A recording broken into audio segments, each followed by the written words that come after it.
Mirëmëngjes të gjithëve, ku do që të ndodheni. Sot në Shkodër është një ditë e vranë dhe me shi, por është tek secili nga ne, se si mund ta bëjmë këtë ditë, natyrisht me mirësinë e shpirtit që të ndriçoj ato rrugë dhe rrugëza që ne ndërmarrim me mirësi dhe me pozitivitet. Sot në studio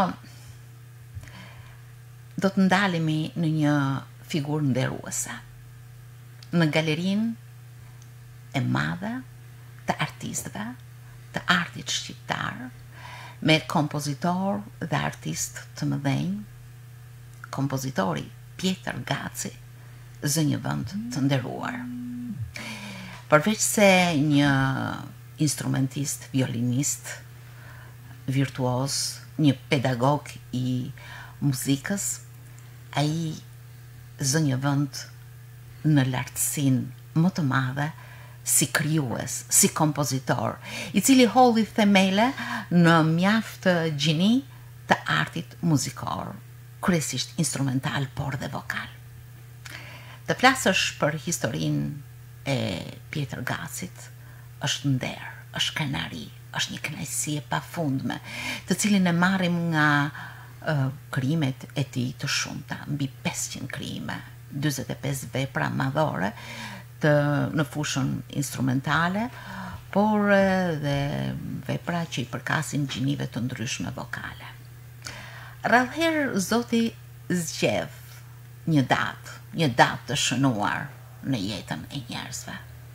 Koincidencë mbase, por jeta jo e gjatë e Pjetër Gacit, por me shumë kulme, fillon dhe mbaron në një datë, 27 mars.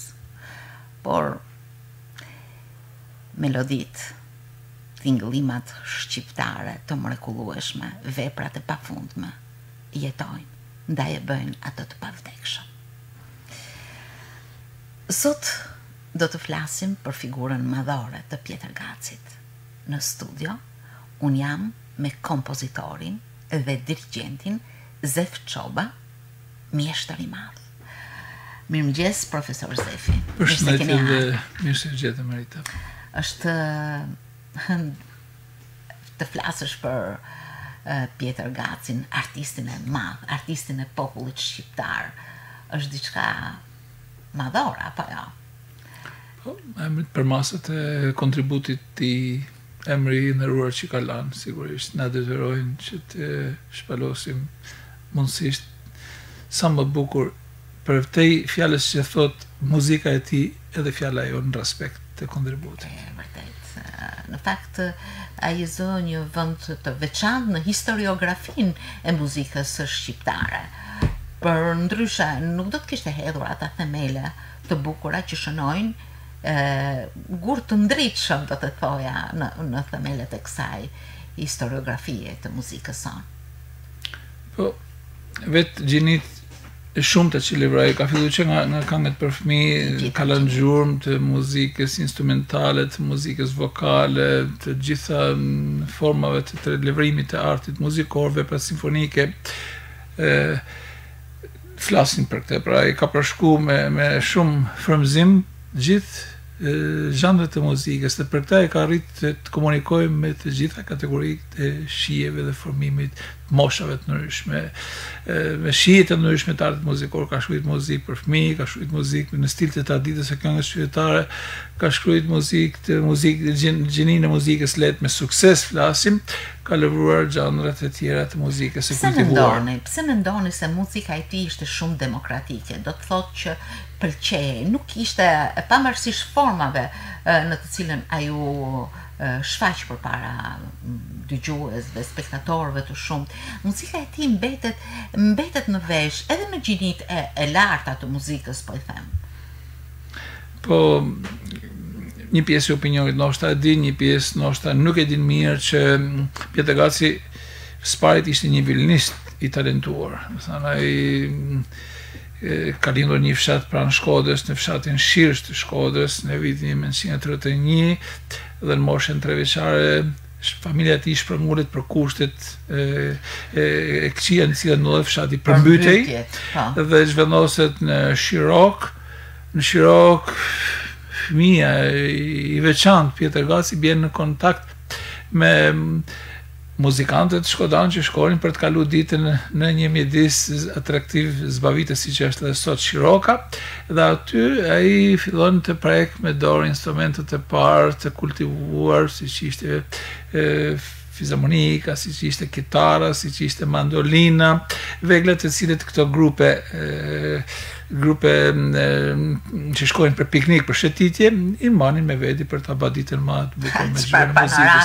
Dhe profesor Zefi. Jo, kështu është origjinale, dhe me thënë, dhe imagjinoj sa bukur do ishte edhe të realizoj një film, sepse kështu është vërteta, këtë e di direkt nga mresat e Pjetrit, bashkëbisedimet që kena pas shumë të sikur e dini ju, vetë jeni protagoniste e takimeve që kam pas edhe këtu në Radio Shkodra, por edhe në mjediset e gjana, qoftë edhe të konfidencave tonë artistike në studio. Kështu e filloi rrotimin Pjetër Gaci për të përfunduar në vitin 1948, masi marrë arsimin fillor këtu në Shkodër, në liceun artistik, po studim për violin. Edhe mas 4 vite studim ku spikat talenti i tij, dërgohet për studimin në konservatorin Tchaikovskit të Moskës. Studion për 5 vite aty, dhe e veçantë është se si ka rënë në sy profesorit të tij, Jan Polski. Po, janë rapor, janë edukatorët, muzikantët e liceut artistik që veçuan përjet specifike që i kishte ky artist, dhe e nominuan që të shkonte për studim në Moskë.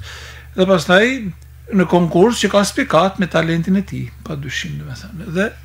Dhe ka pas fatin të ketë kolos të muzikës, pedagog, edukator. Është një ndër violinistët më të famshëm, pedagogët më të famshëm të botës, jo vetëm të Rusisë, Jan Polski. Dhe ai përzgjedh për ta pasur në klasën e tij, Jan Polski. Ka pasur një veçanti edhe fizike, gishti 3 dhe i 4 kanë qenë zakonisht nuk janë. Kanë diferencë, ashtu është, kanë qenë të njëjtin gjatësi. Kanë qenë të njëjtin gjatësi, gjë që i ka favorizuar edhe mundësinë e luajtjes në violin. Po, janë edhe vetit fizike, domethënë janë bashku tek ato që misteri i natyrës i ka dhënë tek fenomeni Pjetër Gaci, kështu ta quajmë domethënë. Dhe me kthimin në Shqipërinë dhe po i themi me atë njenjë, sepse edhe të shkuan vërtet për të sjell një traditë më të kultivuar, më elitare në muzikën shqiptare.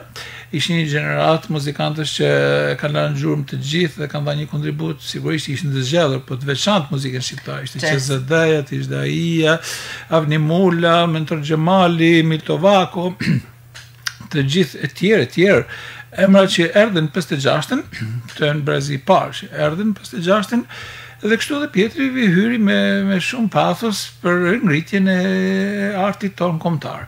Fillimisht në teatrin e operës, si instrumentist, si violinist. Dhe aty krijoi një trio përveç punës që bënte në orkestër. Trio e parë. E parë instrumentale që është, dhe ndërkohë prirjet e tij të lindura për kreativitet fillojnë edhe më tepër të marrin jetë, sepse i fillon punës i hidhet në levrimin e punës krijuese. Si spjegoni nga një instrumentist virtuos, ai kaloi tek një kompozitor po ashtu shumë i madh? Një në arsyet që mendoj se i ka detyruar këtë artist që të bëjnë maksimumin ka qenë Boshleku, që ka pas muzika jonë e kultivuar.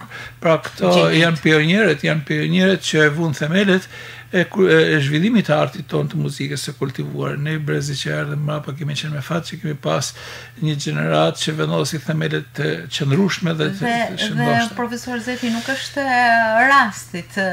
Kemi ato që vuan themelet e artit tonë të kultivuar, Qezadeja me simfoninë, Prendjakova, të gjithë janë shkodran me operan, Tishdaia me baletin.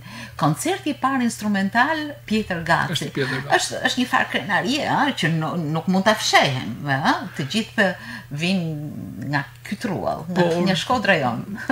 Sigurisht që është krenari, por megjithatë është një realitet, është një fakt, domethënë që këto lanë gjurmë të pashlyeshme në historinë e muzikës sonë kombëtare.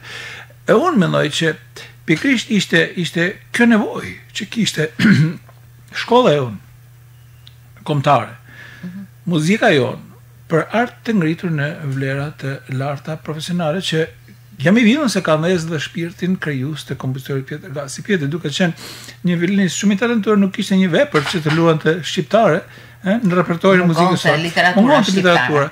Dhe unë mendoj që një thirrje e tij e brendshme pra nuk ka qenë kërkesë, ka qenë ajo domosdoshmëri që të kishim edhe ne artin tonë, që ai të delte në publikun shqiptar të luante edhe një vepër shqiptare, nuk e kishte këtë privilegj.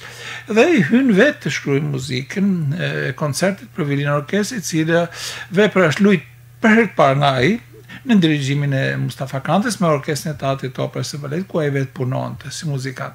Dhe shkëlqyen më një herë me të gjithë fantazinë e pasur që krijimtaria e tij në fillon mrapa rrugtimin.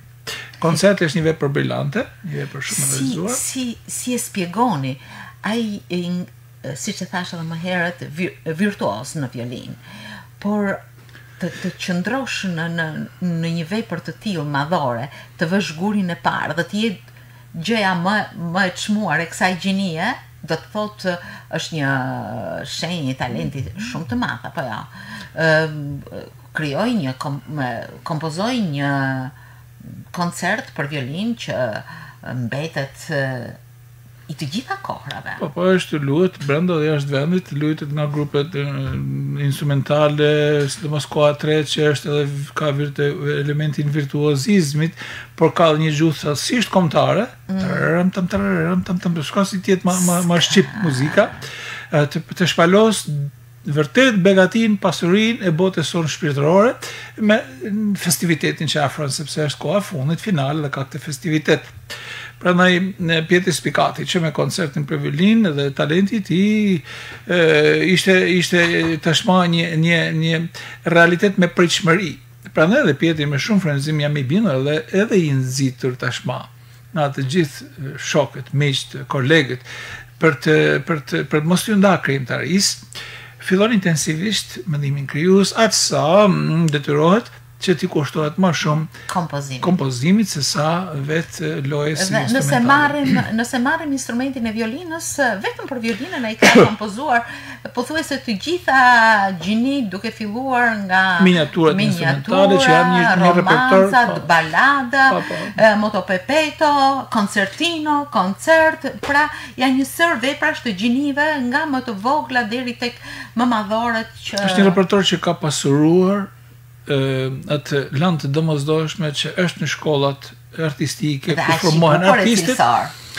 formohen artistët, por formohen edhe me dashurinë për vendin, një fjalë që më shumë se kur kemi nevojë sot ta dëgjojmë, sepse jetojmë në një kohë të globalizmit, por në fakt çdo vend i fuqishëm që ka një trashëgimi të konsoliduar punon për t'i ruajtur themelet e kulturës së vetë kombëtare të artit të tij. Edhe ne kemi fatin që kemi këto njerëz të shquar që kanë kontribuar dhe duhet bëjmë më shumë t'i ruajmë të vlera. Këto janë fjalë që ndjen me shpirt, profesor, sepse ju jeni vetë një mjeshtër i muzikës dhe e kuptoni më së miri se çfarë do të thotë kjo gjë. Është një kontribut që nuk ka peshë ta mbash. Nuk ka peshë. Po, është çdo vend i botës e bën këtë. Çdo vend, sidomos vendet që kanë një kulturë të konsoliduar, të gjitha bëjnë. Ato që kanë një kulturë të brisht, mes tyre që jemi dhe ne, por që kemi shumë trashëgimi të aspektit të dëshmimit të identitetit të muzikës dhe të kulturës tonë kombëtare, e bëjnë ato. Përgjithsisht 1800 ka qenë shekulli i krijimit të shkollave kombëtare. Ne kishim më të vonë për faktet rrethanave tona historike, por e kemi dhe nuk duhet ta hupim, duhet ta pasurojmë. Fatkeqësisht këto kriza që ne kemi kaluar njëra pas tjetrës dhe vazhdojmë një farë mënyrë sikur i kemi edhe sot, nuk e kanë drejtuar vëmendjen direkt ato politika të rëndësishme që duhet kemi për artin dhe për kulturën tonë. Unë shoh te krijimtaria e Pjetër Gacit një pasion dhe dashuri shumë të madhe për internacionet popullore, sidomos të zonave të veriut. Prandaj, edhe meloditë e veprave të Pjetër Gacit janë të pavdekshme. Nëse i marrim edhe në veprat instrumentale, temat që ka përdorur Pjetër Gaci janë thellësisht popullore dhe thellësisht të ndikuara nga internacionet tona, apo jo? Nuk e di nëse opinioni publik, se sigurisht ne kemi pas kontakte dhe unë po sigurisht drejt për drejta nga ai. Pieter Gaci ka lind një familje ku përdorimi i instrumentave tradicional ka qenë i pranishëm. Pra në fëminin ti ai ka dëgju babën e tij që këndonte këngë me lahut, ka dëgju babën e tij që përdorte çiftelin, ka dëgju në një midis familjar dhe shoqëror që këndohej ajo çka ishte të shiguar nga burimore, dhe mos harrojmë janë vite kur nuk ekzistonte radio, mjetet e komunikimit të gjerë, të cilat krahas vlerave të mëdha që kanë sigurisht kanë për zhvillimin, kanë bërë të keqen që kanë sjell në mjediset edhe më rurale ku ka qenë vetëm ajo çka është transmetuar nga njeriu tek njeriu nga brezi në brez. Tash ti dëgjon në muzikën e botës dhe sigurisht kjo ka ndikuar një farë mënyrë për të sjellë një frym tjetër jo përveç asaj tradicionale, sepse këngët e bukura pëlqejnë kudo. Sepse muzika nuk. Por në atë kohë Pietri është rrit me këtë ushqim krejt bio të natyrshëm të vendit ton, të peizazhit të natyrës.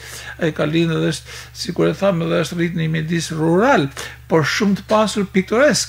Dhe krahas këtij peizazhi të pasur të natyrës në mjedisin rural, sidomos në vitet e Shirokës, është edhe kjo që thamë që është kënduar dhe është folur vetëm shqip. Unë ndaj mendimin se ai e pikturoi Shqipërinë nëpërmjet veprave të tij muzikore. Një kompozitor që u ndal këmbkryq në këtë art burimor dhe ngriti atë në artin e gjinive më të larta muzikore. Një pjesë të madhe, një pjesë të konsiderueshme, pothuajse 1/3 e pjesës së fundit të jetës, ai e kaloi në Shkodër, nga 76 deri në vitin 95 ku ndroi jetë. Si do ta përcaktonit këtë periudhë? Natyrisht, në realitet është që Pietri nuk iku nga Tirana, më mirë themi, jo se erdhi në Shkodër me dëshirën e tij, por nuk iku nga Tirana me dëshirën e tij. Ishin rrethanat që detyruan që ai të shkputej nga institucionet më elitare profesionale që vendi kishte. Rrethanat absurde. Kështu ishte fati i tij dhe i familjes tij që të largohej nga Tirana.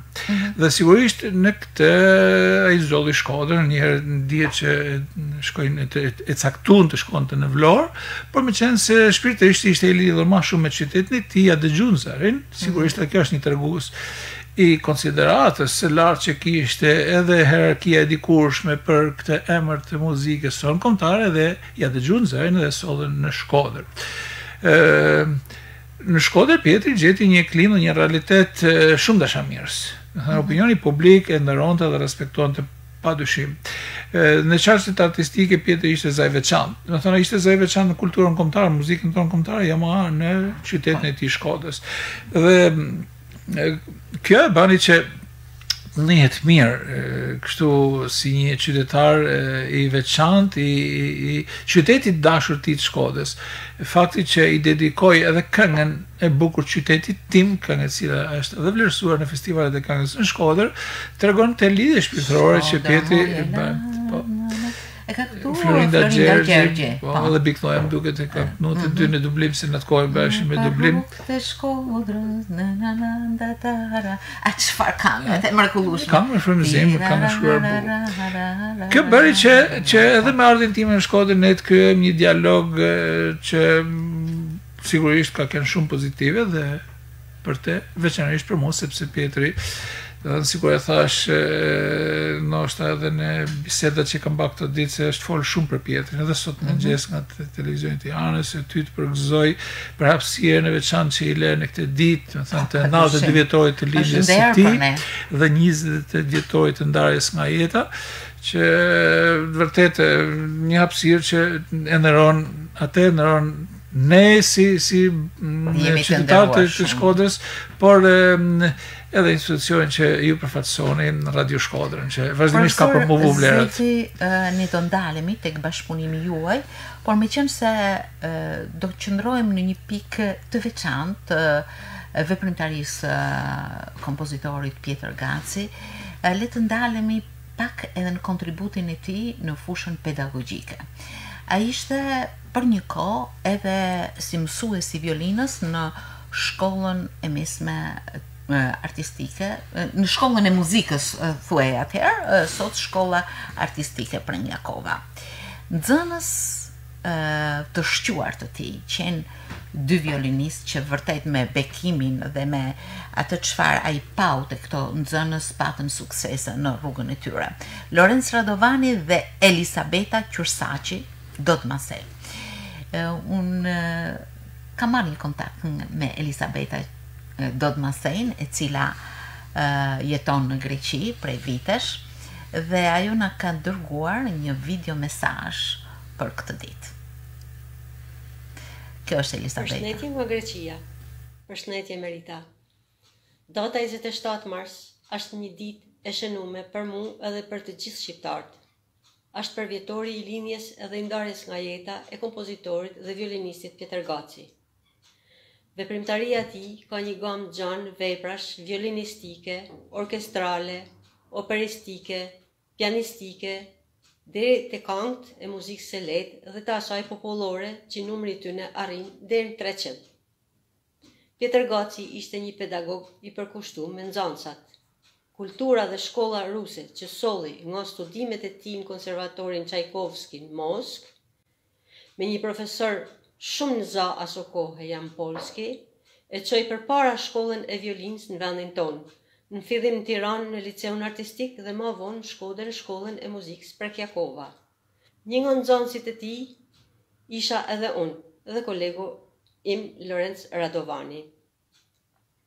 Unë jehem e privilegjume dhe me fat që në jetën time artistike ishte prezent një personalitet dhe mund të them pa rezerva një kolos i muzikës edhe i artit. Veprat violinistike të Pjetër Gacit gjojnë një vend të rëndësishëm në repertorin e violinës, që nga pjesët e vogla tek ballada, romanca, preludet, moto perpeto e deri tek koncertino dhe koncerti për violinë e orkestër, që është edhe koncerti i parë shqiptar për violinë e orkestër i interpretuar nga vetë autori në vitin 1959 me dirigent Mustafa Krantjen. Këto vepra unë nuk i kam nda asnjëherë nga repertori im, gjithashtu i kam apliku edhe me nxënësat e mi, jo vetëm në vendin tem të linjes, në Shkodër, në shkollën e muzikës Premjakova, por edhe këtu në Greqi, punoj me nxënësat me veprat e tij. Karakteristikë e veprave dhe kompozimeve të Pjetër Gacit është frymëzimi dhe pasioni për bukuritë e natyrës, detit, liçenit, maleve, luleve e çdo gjë që ja rrethonte. Më mend kur ka studiuar në Moskë, para se të kthehej në Shqipëni, i propozun të qëndronte atje si asistent i pedagogut të tij. Përgjigjja ishte: unë do të kthehem në vendin tim të linjes sepse atje gjej frymëzimin për me kompozu. E gjej frymëzimin te malet, te fushat, te gjanat, te deti, te liçeni. I pëlqente natyra, i pëlqente çdo gjë. Po të flasim për këngën Për ty atë dhe, një nga krijimet më të spikatuna të veprimtarisë së tij, tregonte kur ishte në një turne në Puk, nga bukuria e natyrës që dukej gjithë vendi nga nalt, u frymëzu dhe menjëherë hollin pentagram notat e këngës Për ty atë dhe. Në koncertin për violinë dominojnë motivet popullore të Shqipënisë së Veriut. Muzika e Pjetër Gacit është plot pasion dhe njenja të pastra. Muzika e Pjetër Gacit flet shqip. Kjo është Elisabeta Qursaçi, instrumentistja, e talentuar, violinistja, që në fakt është edhe mbesa e profesor Pjetër Gacit. Pavarësisht në ishte mbesa ose dikush tjetër, ajo spikati dhe me talentin e tij dhe për këtë një merit të madhe ka profesor Pjetër Gaci. Unë kam asistu disa herë në seansa pedagogjike që familje prind interesoheshin për mbitë e tyne. Ju evidentut një dukuri që është e pranishme me artistët që ai la, me vetën Lorenzin e sa muzikant tjerë që janë integruar në jetën artistike. Por duhet të veçojmë që kontributi i Pietrit, marrë shkas nga kjo ndërhyrje që e bukur që bat, është në 3 fusha kryesore.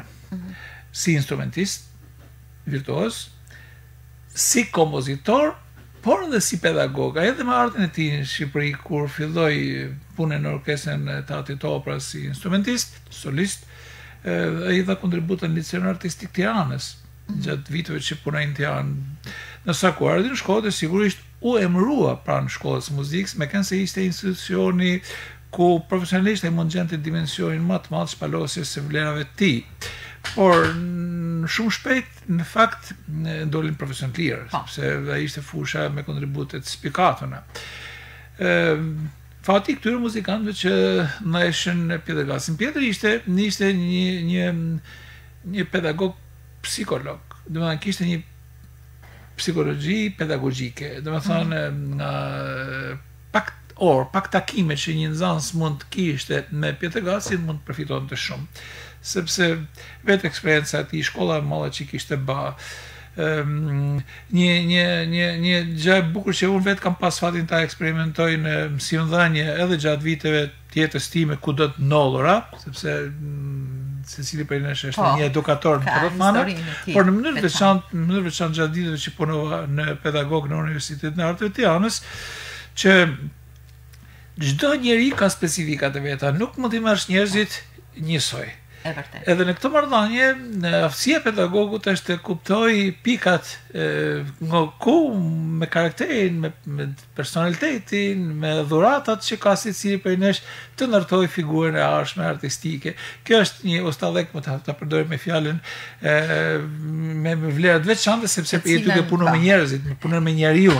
Edhe në një intervistë që kam pas kohë më parë me violinistin Lorenz Radovani, ai ka dhënë atë jo thjesht mirënjohje, është në stadin më të lartë, nuk di se si mund të quhet, sepse ka ngulmuar në ecurinë e tij edhe në një marrëdhënie të veçantë, sa shoqërore, aq artistike, aq pedagogjike. Sidomos arti është një shkolla arti dhe shkolla e veçantë. Nuk është si shkollat e zakonshme. Vetë fakti që në një orë mësimit një nxënës bën mësim direkt me një pedagog, është shkollë shumë e kushtueshme, shkolla e artit, dhe është specifike, është individuale, krijuar marrëdhënie krejt tjera. Por gjatë viteve që punoj në Tiranë, i thoya studentit, 4-5 vite unë do të jem pedagogu yt. Ti studenti im. Pas këtyre viteve ne do jemi koleg. A më e gjatë është rruga që kemi si koleg, apo marrëdhënia, fillojmë që tani e ndërtojmë dialog. Kjo bën, kjo s'bën, edhe me një bashkëbisedim, është më tepër që të themi diçka që edhe Pietër Gaci, por edhe vite që unë punova në Universitetin e Arteve, kalon ajo mosha e adoleshencës dhe mund të ndërtojsh një dialog pak miqësor, do të thënë, se kam atë për produktivitet. Kjo psikologji shpeshherë dhunës në shkolla ka dhënë edhe konsekuenca, nëse në art kjo nuk mund bëhet fjalë, sepse arti nuk vetëm arti s'mund ta paranojnë fjalën me dhomë të shpirt, do ndërgjegje, bazohet me disa dhunti të kultivuara të individit, të lindura, po të kultivuara. Por shpeshherë ne diskutojmë që ka talent, s'ka talent. Fjala mundësi për ta bërë muzikën është për të gjithë. Ndërsa për të pas produktivitet në fushën e muzikës se e dën talenti pastaj. Për të pas edhe Pietri ka pas nuhatjen, ka qenë i hapur edhe në këshillat që kam dëgjuar direkt që jepte ka hir nga një rast prindërve. Sa e vlen sepse është investim shumë i madh për një fëmijë për ta bërë muzikant. Ishte edhe i drejt për drejt, që do të thotë. Po nëse një fëmijë nuk studion në moshën e tij 3, 4, 5 orë në instrument në ditë, nuk mund të realizohet. Mirë, po është një investim kolosal, edhe i individit, por dhe i familjes. Kështu që ai jepte me një herë një verdikt, ja vlen, s'ja vlen, nuk është pak. Do të thënë kisha kurajun që të thonë ja vlen të kushtohesh për muzikën, lexonte simptomat e veçanta ose jo mos u lë. Një mjeshtër i vërtet. Kontributi i madh në fushën e muzikës vokale ka qenë, si thua, me shumë kulme, apo jo. Nga të gjitha llojet e muzikës, nga të gjitha zhanret, por në kontributi më i madh edhe numerik, por natyrisht shumë cilësor në të gjitha, vjet re tek muzika vokale.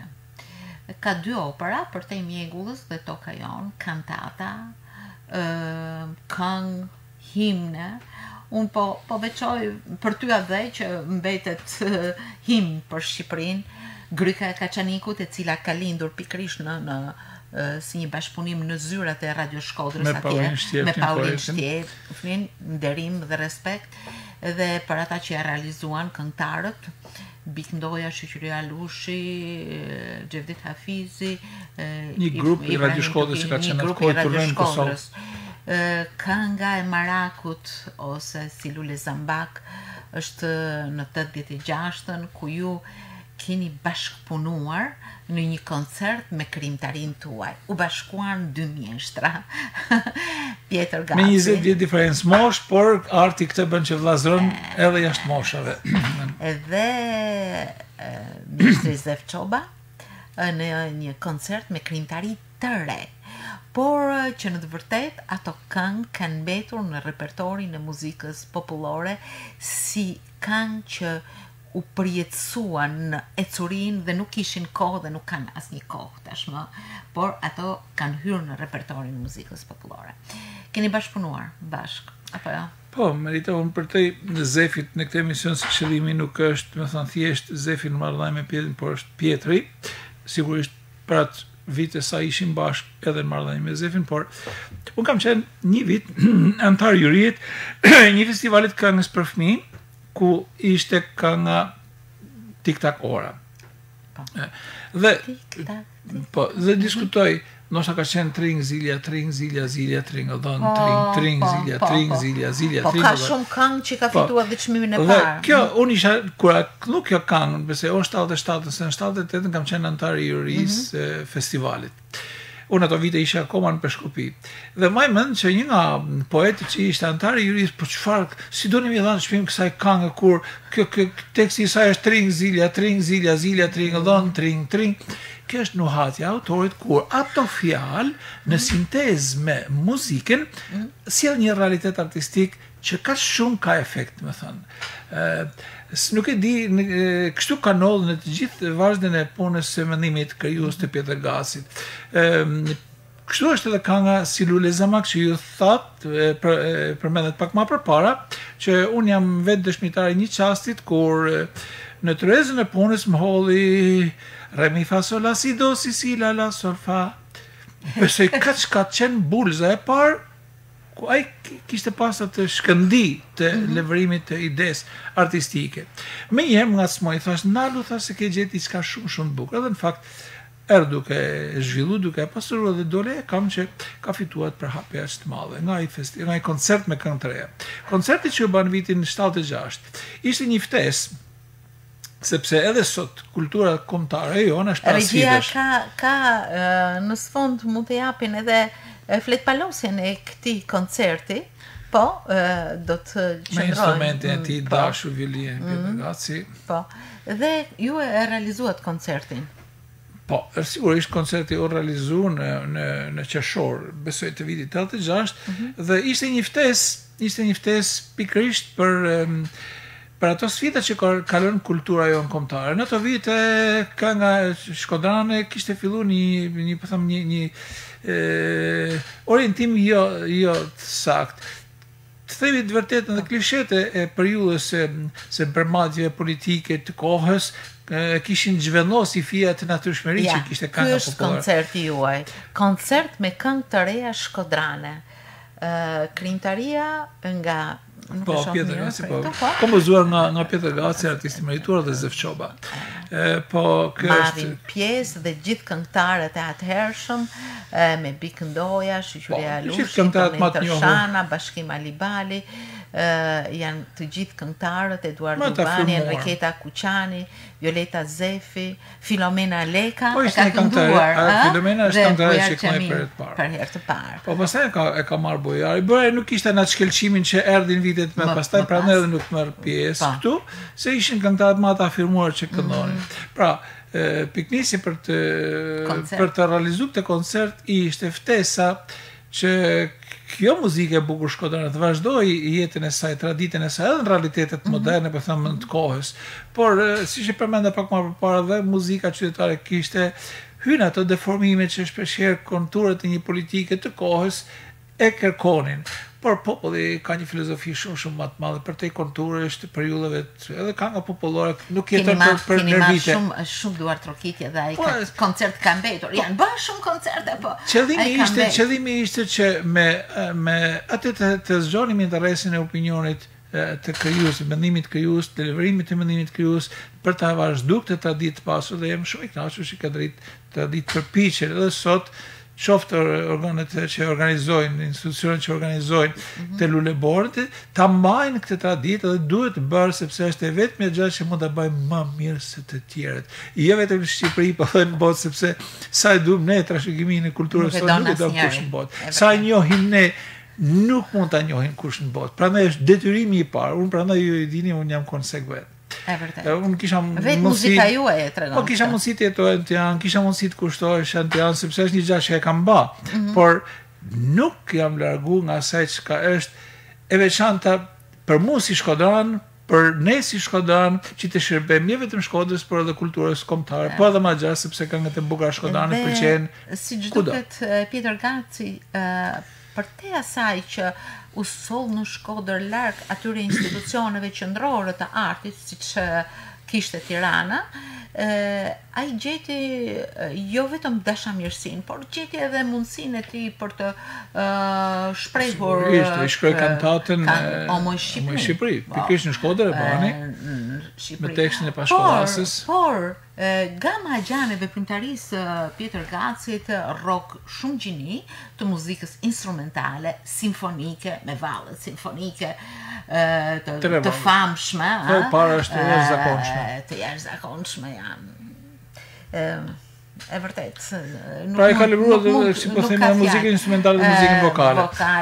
Unë jam dëshmitar i një realitetit në vitin 81 u bë në teatrin e operës premiera e operës Tokajon. Tashti ne ishim miqtur në Shkodër, bashkëpunonim, unë isha në Shtëpinë e Kulturës së qytetit dhe Arja Lekës e famshme. Arja Lekës, Arja Files, Arja Lokës, janë për sidomos e Files të Lekës janë më të bukura, në fakt edhe disa skena korale. Majmën që unë, Gjavi Dykani që punonin në të kohë bashkë në Shtëpinë e Kulturës dhe disa miq u bën bashkë dhe kena shkuar në Tiranë, edhe me ftesën e tij, por edhe me dëshirën tonë që ata asistonim në premierë. Dhe ishte një sukses i muzikës son operistike, vetë fakti që janë kaq shumë pëlqyeshme këta are që jo vetëm në turnet e zhvilluara nga teatri operës në Shqipëri, por edhe jashtë vendit janë këtu me sukses. Ka këngë që sa do të kalojnë vitet nuk harrohen. Është një këngë që më vjen keq që nuk dëgjohet. Po është brillante, Lahutari. E ka pasur një këngëtar Sa Librari. Sa thellësh me kojën e ansamblit këngëve valle. Po është perlë. Është perlë, është një muzikë krejt e veçantë, një muzikë që duket sikur shekuj të vinë në atë moment në çast pranë te sjell. Kjo është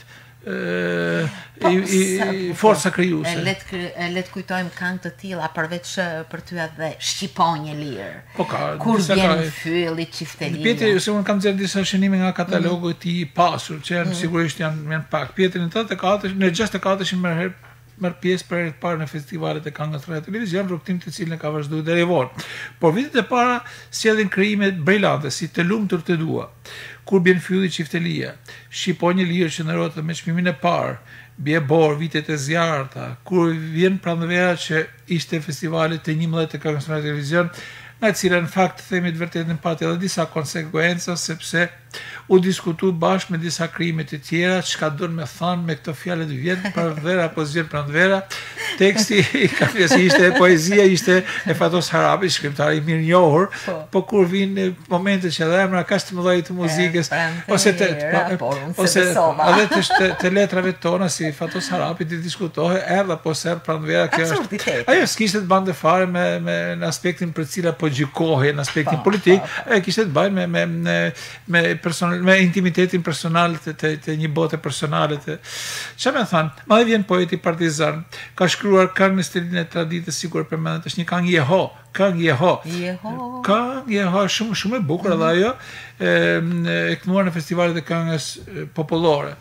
Kënga Gryka Kaçaniku, kënga Maraku, Baballarët, që ka kënduar Ema Qazimi. Ka pastaj vinë të veprat që ne përmendëm, ka një koncertino për violin, që është vepër shumë e dashur, shumë e bukur. Shumë e dashur. Nuk kam shkruar një muzikë film, Petri unë ishte lidhje që kisha me Kino Studio na bën që unë ju drejtova me thënë vërtet me kënë se 7 muzikë filmash më duket, nuk e di, diçka e tillë.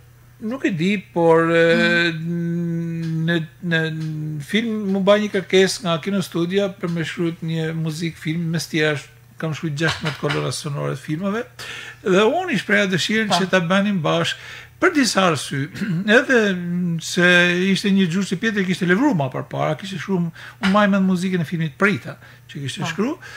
Edhe bashkëpunum, ka kënë prap një moment tjetër që shikoj, nuk ka gjama të bukur kur dy krijues ndajnë konfidencë artistike të përbashkëta. Ndërtojnë një dialog mitësor dhe shkrihen në një produksion artistik. Kështu ka ndodhur me Pietrin disa herë. Si realizuar Pritën bashkë? Jo, Pritën kishte të bërë Pietri. Kena dasmë e shtyre kena bë. Në fillim ky film pat një titull Lisa në dëbor, pastaj e përshtatën më tepër me subjektin Dasma e shtyr. Dhe këtë kemi si bashkëpunim me krijues, ka dhe një këngë që këndohet. Nga filmat Detyrë e posaçme, dhe janë 7 muzik filmash dhe për teatr. Detyrë e posaçme, filmi Prita, Shpërthimi, Lisa në dëbor. Lisa në dëbor, që në fakt është kjo, që thash. Që jeni bashkëpunim. Drama Shota, drama Baca i Gjetajve, dhe komedia Marifetet e Tetos Sherife. Pra, ka shkruar edhe për po gjeni një të artit skenik ose për filmin. Artit skenik. Që do të thotë një... ishte Pietri, ishte i gatshëm për të afruar timit e tij. Ajo që e bën përveç të gjitha këtyre, një njeri të paharruar është edhe thjeshtësia e tij. Ka pasur një komunikim të jashtëzakonshëm, ndoshta Shkodra ja ka rritur akoma më shumë, ka qenë ju keni qenë mik pranë familjes, edhe me bashkëshortën, zonjën Tamara, e cila i qëndroi për krah që nga koha e studimeve në Moskë e deri sa vdiq. Mirënjohje dhe përshëndetje për zonjën Tamara, i urojmë jetë sa më të gjatë, por gjithsesi këto bashkëpunime kanë qenë natyrisht me hodh në disa kujtime me ndjeshmëri shumë të madhe shpirtërore. Nga këto unë veçoj 2 gjëra që do të meten të parrushme tek unë. Në radhë parë, artisti ka nevojë që nëpërmjet subjekteve të zgjedhur të sjellë njeriun e thjeshtë. Nëse e bën të është i suksesshëm, të sjellë njeriun me historinë e tij, me jetën e tij, me përjetimet e tij. Dhe Pietri ka qenë nga ato persona që nuk ka pa diferencim me shiku vetin me një sy tjetër apo një partner me cilën ora sillte. Për te ishte hero kushdo. Dhe për mendimin tim kjo është një vërtet shumë i lartë. Artisti ka nevojë sidomos për këtë, sepse çdo njeri është një libër, çdo njeri ka një histori, çdo njeri ka ndjenjat e tij. Dhe detyra e artistit është që në botën e secilit të gjej atë pasuri që mund ta begatoj më tepër shpirtin e tij, njëshmërinë e tij. Artisti është një krijesë që nëpërmjet njëshmërive të veta sjell probleme sociale, sjell fizionominë e kohës. Ne e dim që në historinë e muzikës epokat përskatohen edhe nga koloset e artit, nga gjuhët kështu ka ndodhur edhe me të gjithë ne. Kështu ka ndodhur me Pjetër Gacin, ai ishte njeriu i thjeshtë që shikoi të rrinte me këdo pa asnjë lloj kompleksi, domethënë dhe shikonte edhe tjetrin si një hero, domethënë. Bile kishte një njëshmëri edhe ndaj kafshëve. Pjetër ka qenë një vërtet njeri që kishte sidomos Kalin e veçonte si një qenje shumë fisnike, thotë. Kali ka përveç inteligjencës që ka, kishte një njëshmëri që nga fëmininja me Kalin. Kishte një njëshmëri që nga çimet e Kalit që shërbejnë bishti për lahutën. Për lahutën. Në kujtimet e të vëllait Ndocit, Prandaj gjejmë përsjellë- këto se si ka krijuar ato instrumente në mënyrë primitive, që i vogël me fijet e kalit. Prandaj nuk janë spontane ato që si, edhe janë kujtime të mia që kam shikoni që të si përkoj me gjë të gjitha veçantë. këto. Kjo është, më thënë, më të veçantë se kash nuk ka, më thënë, ai fliste me, unë e kam pa unë që fliste me kalin si me ken ty fol me një njeri nga kaq shumë e adhuron të këtë qenje. Ka qenë- Ndoshta edhe pikërisht edhe nga që edhe me qymit e kalit, me fjet e kalit bëhej edhe harku i lahutës, edhe telet e lahutës, për ai që përcirë të timujt, magjin e mistershme. Ka qenë edhe pasionant i peshkimit, ka qenë Sigurisht ka njeri- një formë që ka ndërtuar një dialog me botën e tij, sepse të krijojë një relaks pa diskutim. Edhe unë kam dalë me gjujt me te, nuk kena pas vetë me gjujt gja kur kemi dalë bashkë, a kam kenë unë tërë, se nuk e di, por sigurisht që nuk ishte letë për ta përshku në atë momentin e bukur që të vjen, si me thënë, gjoja. Por Pietri e ka kërku, delte në mëngjes herët për ta jetu këtë bukurit në natyres dhe këtë marrëdhënie që krijon ta në intimitetin e tij me detin. Tashti, veçum njën prej dokorive. Të shti më sot edhe një moment shumë të vështirë, kur ai nuk njeri mirë me shëndetin. Dhe kishte kalu një gjendje dveçantë shëndetësore. Unë nuk e dija. Ditë e vështirë. Më në telefon një piti, Gjovalin Qyrsaqi, dhe më thot, a din thot se Agja thot është në komë, nuk ka humbë, nuk komunikon. E unë isa shu i trishtu, me njëherë vrapova të këshpia ti, sa më ka një zanin e është përmendhe. Dhe më në kaqë, këte a thëmë edhe janë dëshmitar njërës të familjes, sa më ka një zanin është përmendhe. Dhe më thënë, llogaritin se çfarë lidhjes kishim shpirtërore, kishim gjatë gjithë këtyre vite kishim arritë të krijoni, me çfarë për mua ishte sigurisht në reme dhe një gjë veçantë. Kam marrë në telefon mikun tim, Adriati Kozeli, që ishte në atë kohë mjek në spital në reanimacion, dhe e kena marrë me Barel bashkë, e kena ullë nga dhoma e tij, shtëpisë tij kur ishte në atë gjendje, dhe filloi kalvari ditëve të fundit të mundimshme që e çu deri në momentin që ndroi jetë. Me sollet shumë kujtime të veçanta, por ajo që është në fundit e bukur të kujtojmë është ajo që na ka mbet dëshmi e shpirtit të tij, e botës të tij të pasur, e mendimeve të tij të bukura për këtë vend që e ka begatuar me muzikën e tij kaq të bukur, jetën tonë, që ka vullos me krijimtarinë e tij një shpirt shqiptar me konture që kudo që të interpretohet, jo vetëm që pëlqehet, por çon një botë nga bota jonë. Kjo është misioni i artistit, kjo është bota e pasur e një njeriu që ka lënë gjurmë kaq të madhe si Pieter Gaci. Megjithse me një trup përgjithsisht të vogël, ai ishte shumë matështar. Sa humorin e kishim për këtë punë, se unë isha shumë i gjatë, e Pietri ishte i shkurt. Dhe thoshim, si ka mundësi që frekuencat tona bashkohen, por sigurisht janë interesa që jo vetëm fizikisht, me diferencë që kishim, por edhe me vitet e moshës që kishim, ne ishim gjithmonë bashkë me interesa. Nëse do t'i drejtohemi një ideje që është pothuajse fikse, është se kompozitori jeton. Dhe jeton me veprën e tij. Aq sa veprat e tij do të këndohen, do të luhen, do të duartrokiten, do të ngjallin një ndjesi frymëzuese tek të gjithë ata që janë pranë këtij arti. Kur dëgjojmë këngët e tij të pavdekshme, kur ndjejmë intonacionet aq të bukura të veprave të tij, patjetër që ndjejmë dhe pulsin e jetës së të madhit Pieter Gaci. Kjo është pavdekësia. I përjetshëm, qoftë kujtimi dhe nderimi i këtij njeriut të madh, të kombit tonë. Faleminderit, profesor. U preka nga edhe ky konkluzion kaq signifikativ që edhe ditës së veçantë që ne kujtojmë Pieter Gacin, sepse është i pranishëm vazhdimisht në ditët tona me muzikën e tij të bukur, por sot është një përjetim i veçantë sepse kemi 92 vjetorin e linjës tij dhe 28 vjetorin e largimit të tij nga jeta. Me datën 28, pra ditën e nesërme i takon, kur u bën ndërimet e fundit, misteri i natyrës ishte që me kapriçet e veta bëre atë që rrallë e bën me 28 mars, futi një pluhun borët, një pluhun borët, ra borë në momentet e ceremonisë, kur po bëhej, 28 mars 95.